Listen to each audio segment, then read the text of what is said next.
હવે વિદ્યાર્થી મિત્રો, આજના TYBSc માં 504 ના પેપરમાં આપણે રેસિપ્રોકલ થિયરમ આગળ જોઈએ. હવે આપણે અલગ અલગ નોર્ટન થિયરમ આવે છે. તમારે એવી લગભગ 5 થી 6 પ્રકારની થિયરી આવે છે. તે તમારે સિલેબસમાં નથી બધી, તો તમારે જે 2 થી 3 થિયરમ છે આપણે જોઈ. નોર્ટન તો આપણે ભણ્યા છીએ અને રેસિપ્રોકલ થિયરમ પણ ભણ્યા. અહીં આગળ આપણે કમ્પેન્સેશન થિયરમની વાત કરીએ તો કમ્પેન્સેશનમાં એવું છે,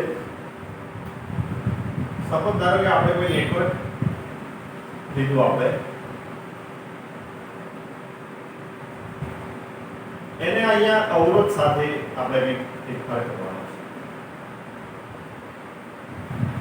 ધારો કે આનો અવરોધ આપણે અત્યારે R છે, અત્યારે આપણે R' આપણે ચેન્જ કરીએ. આ થિયરમની ખાસિયત એ છે કે આપણે કોઈ બી વસ્તુ વારંવાર બદલવાની હોય છે. તમારે ધારો કે આપણે આગળની થિયરી જોઈ, ઇમ્પિડન્સ હતા T નેટવર્કનું પાઈ નેટવર્કમાં રૂપાંતર કર્યું, પાઈ નેટવર્કનું T નેટવર્કમાં રૂપાંતર કર્યું, બરાબર છે. એ રીતે અહીંયા આગળ આપણે અવરોધને બીજા અવરોધની અંદર રૂપાંતર કરીએ તો R' થાય છે. આ બંનેનો જે તફાવત હશે એને આપણે ડેલ્ટા R કહીએ છીએ. અહીંયા આગળ જે વોલ્ટેજ કરંટ આવે છે એને આપણે ચેન્જ કરીએ I'. આ બંનેનો ડિફરન્સ હશે એને આપણે કહેશું આ ડેલ્ટા I. કમ્પેન્સેશન વોલ્ટેજની જો વાત કરીએ તો કમ્પેન્સેશન વોલ્ટેજનું ઇક્વેશન ખાસ યાદ રાખજો. V I delta R. શું છે? V I delta R. આ એક પ્રકારે શું છે? આપણો ઓહમનો નિયમ. આપણો ઓહમનો નિયમ. હવે ધારો કે આપણે એક અહીંયા સર્કિટ લઈએ આપણે, તો સર્કિટની અંદર અહીંયા આપણે બેટરી લગાવીએ, અહીંયા એક રેઝિસ્ટર લઈ લઈએ, અહીંયા એક રેઝિસ્ટર લઈએ, અહીંયા એક રેઝિસ્ટર લઈએ, અહીંયા આગળ આપણે 2 ઓહમ રેઝિસ્ટર લીધો, અહીંયા 1 ઓહમ લઈએ, અહીંયા 2 ઓહમ લઈએ, અને અહીંયા આગળ ધારો કે કોઈ આપણે વોલ્ટેજ લીધું છે. ધારો કે આપણે વોલ્ટેજ અહીંયા ફિક્સ કરીએ 10 વોલ્ટ. 10 વોલ્ટ આપણે ફિક્સ રાખીએ, બરાબર. હવે અહીંયા આ જે અવરોધ છે એને આપણે ટ્રાન્સફોર્મ કરીએ. ધારો કે અહીંયા આગળ અવરોધ જે છે આપણે અહીંયા જો 2 ઓહમ લઈએ તો શું પરિસ્થિતિ થાય છે એ આપણે જોવાનું છે. તો આગળ જોઈએ એ પ્રમાણે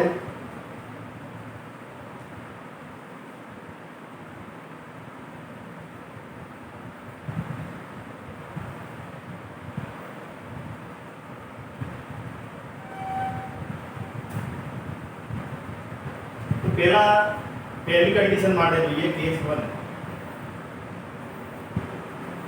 કેસ 1 માટે જોઈએ તો અહીંયા આગળ આપણે ટોટલ કરંટ લઈએ I I1 I2. અહીંયા આગળ આપણે કરંટની વાત કરીએ, અહીંયા જે પહેલો કરંટ જશે એને આપણે નામ આપીએ I, અહીંયા જાય છે એને આપણે નામ આપીએ I1 અને આને નામ આપીએ I2. તો અહીંયા આગળ જે તમને વોલ્ટેજ મળશે એ તમારે આ 10 voltage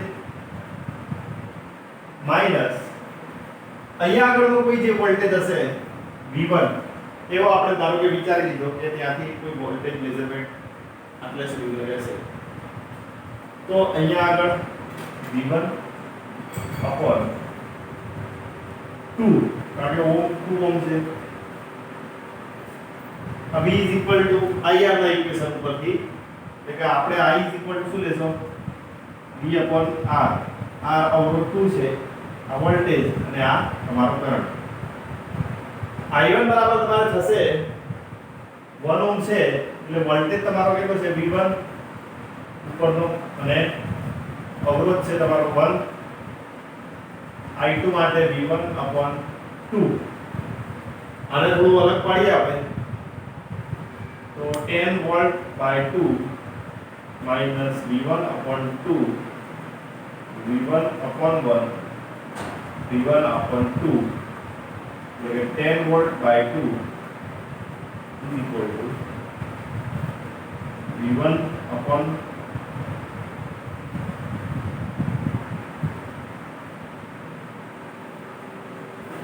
V1 upon 1 plus V1 upon 2 અને આને આ બાજુ લઈ જાય એટલે કે V1 अपॉन 2 એટલે 10 volt by 2 is equal to આ થશે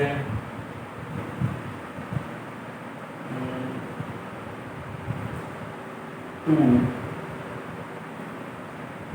V1 plus 2V1 upon 2 એટલે કે અહીંયા 10V by 2 એટલે આ થશે 4V1 by 2 એટલે કે બે બે નીકળી જશે એટલે કે V1 is equal to 10V by 4 એટલે કે V1 બરાબર 5 by 2 વોલ્ટ અને વેલ્યુ મળે છે જો આટલો વોલ્ટેજ મળતો હોય તો કરંટ કેટલો મળશે તમને I1 કરંટ કેટલો મળશે આનો જો I1 કરંટ તમારે ફાઇન્ડ કરવો હોય આરે એનો વોલ્ટેજ છે V1 upon R એટલે કે I1 બરાબર V1 તમને મળ્યો 5/2 હમણાં મળ્યો અને અવરોધ છે તમારો 1 ઓહ્મ એટલે કરંટ પણ કેટલો થશે 5/2 એમ્પિયર तो આ છે તમારે કોમ્પેન્સેશન થિયરમ ની અંદર આપણે કેસ 1 ની વાત કરી હવે આપણે બીજો એક કેસ લઈએ કેસ 2 માટે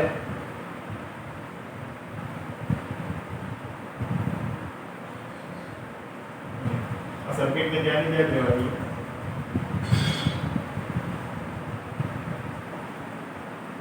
અહીંયા ખાલી એટલો ચેન્જ કરવાનો છે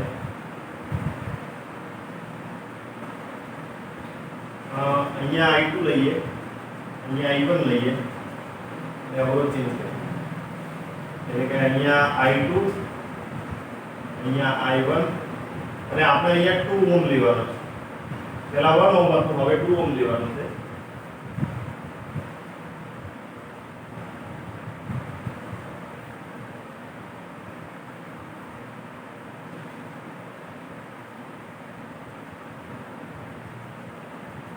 તો જોઈએ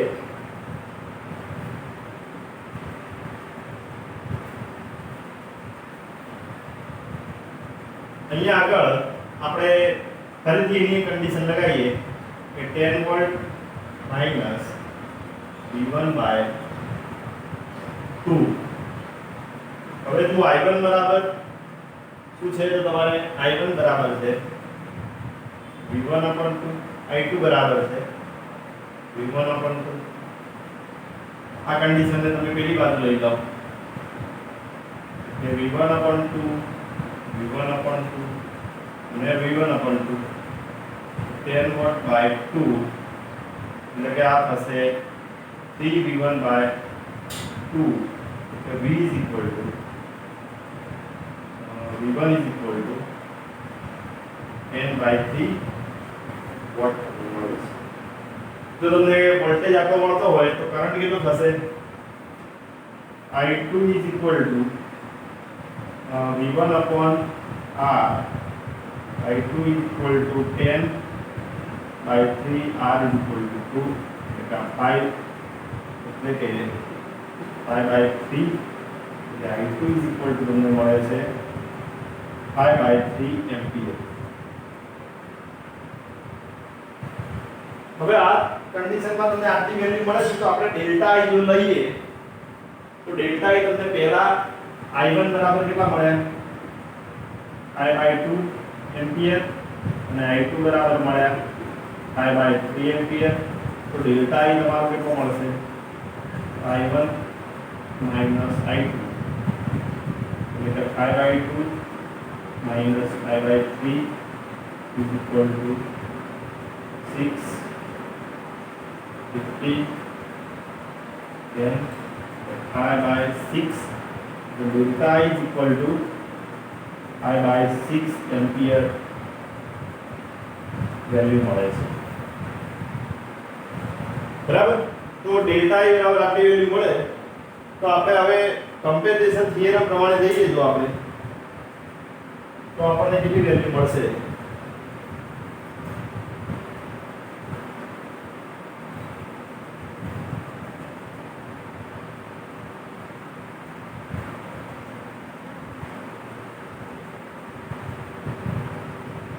આની આ સર્કિટ લઈએ આપણે અને અહીંયા આગળ 1 ઓહ્મ લઈ લઈએ.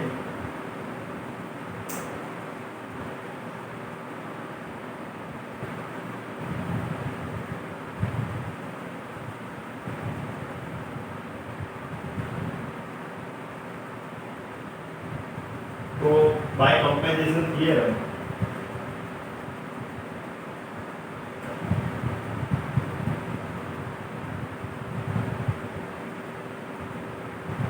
VC is equal to મેં તમને ઇક્વેશન બતાવી દીધું કે delta R VC is equal to આપણે લઈએ વેલ્યુ I ની લઈએ તમારે 5/2 આપણે પહેલા માટે અને ડેલ્ટા R એટલે તમારે અહીંયા ધારો કે આપણે R1 R2 ને R3 તો અહીંયા આગળ R2 R3 is equal to delta R લઈએ તો અહીંયા આગળ R2 minus 1 R3 એટલે 5/2 1 મળે છે એટલે કે તમને વોલ્ટેજ 5/2 વોલ્ટ VC મળે છે. હવે જો તમારે આની આ થિયરમ ને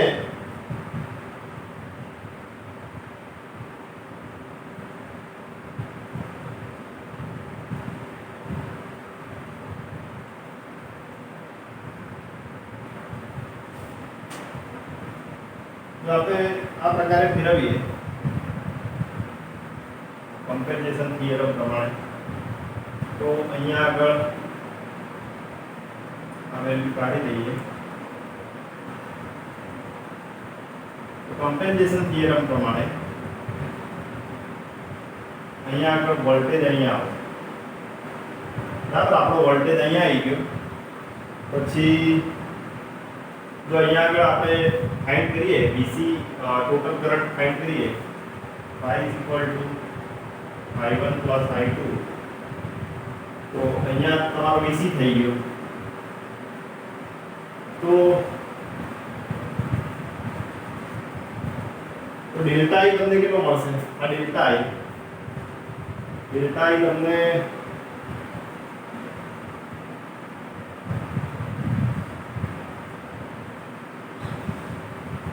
VC upon VC minus V1 upon RC is equal to V1 upon 2 upon V1 upon 2 એટલે આનો જે વોલ્ટેજ છે તમને આટલો મળશે. આ I કરંટ છે અહીંયા I લેવાનો અહીંયા I1 નો કે I2 તો I કરંટ માટે તમને આટલી વેલ્યુ મળશે ડેલ્ટા I માટેની I1 માટેની મળશે એટલે I2 માટેની મળશે. તો આના અંદર VC બરાબર આપણને કેટલા મળે? 5/2 minus V1 upon RC કેટલા છે? RC તમને 2 મળેલા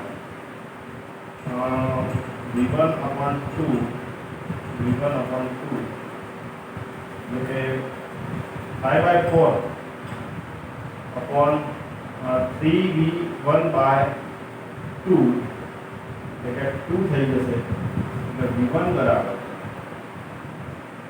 5/6 વોટ ની વેલ્યુ મળશે. બરાબર. તો delta I is equal to કેટલું મળશે? જો 5/6 મળે તો ડેલ્ટા I આપણે શું લીધું હતું? VC minus V1 upon RC. તો VC તમને મળી ગયા 5/2 minus V1 મળ્યા 5/6 ને 2 એટલે કે 5/4 minus 5/12 એટલે કે by 12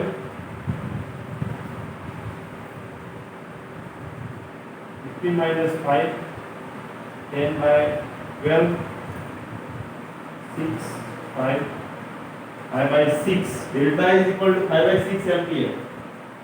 Delta I is equal to 5/6 ampere. આ પ્રકારે તમે થોડા અલગ અલગ ચેન્જ લાવી અવરોધના પછી એને બેટરીનું મૂલ્ય અહીંયા લાવી અને આ પ્રકારે અલગ અલગ ચેન્જ લાવી અને તમે આ પ્રકારના મૂલ્યો કરંટ અને વોલ્ટેજના લાવી શકો છો કમ્પેન્સેશન થિયરમ પ્રમાણે. બરાબર, બદલી દે અવરોધનું વેલ્યુ બદલો, કરંટની વેલ્યુ બદલો, એ પ્રમાણે તમે લાવી શકો છો. તો આપણા સિલેબસની લાસ્ટ થિયરી હતી આપણે મેં તમને ભણાવી દીધી છે. હવે નેક્સ્ટ આપણે અલગ યુનિટ તરફ જઈશું.